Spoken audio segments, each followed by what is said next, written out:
Liver function correct గా mature అవ్వకపోవడం వల్ల ఇది జరుగుతుంది. దాన్ని మేము ఎక్స్టర్నల్ గా ఫోటోథెరపీ ఇచ్చి లోపల బిలిరూబిన్ ని లిక్విఫై చేసి బయటకు పంపించి బిలిరూబిన్ లెవెల్స్ తగ్గించబడింది. ఇంకోటి ఏంటంటే ఈ బేబీకి 8వ రోజు నాడు ఈ బేబీకి లంగ్స్ బ్లీడ్ అయ్యింది.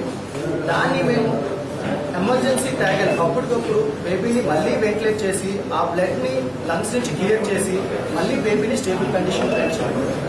సో మొత్తం ఈ బేబీకి 23 రోజులు ఎన్ఎస్ లో ట్రీట్మెంట్ ఇచ్చి మదర్ ని ట్రైన్ చేసి ఎలా ఫీడ్ చేయాలో, నెక్స్ట్ ఇంటికి వెళ్ళిన తర్వాత మదర్ ఏ విధంగా ఫీడ్ ఇవ్వాలో, ఏ విధంగా బర్త్ చేయాలో, ఏ విధంగా బేబీ కేర్ తీసుకోవాలో చెప్పాము.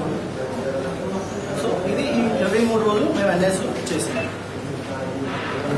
So attenders are all happy for the baby's successful outcome.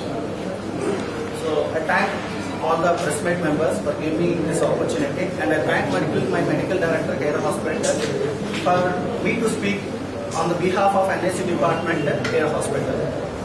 Thank you. Intrauterine death for the baby. For the mother, eclampsia causes all organ damage. So we need to deliver the baby. If the mother had severe preeclampsia and eclampsia, and preeclampsia ante namma BP, high proteinuria, renal derangement, multi-organ dysfunction.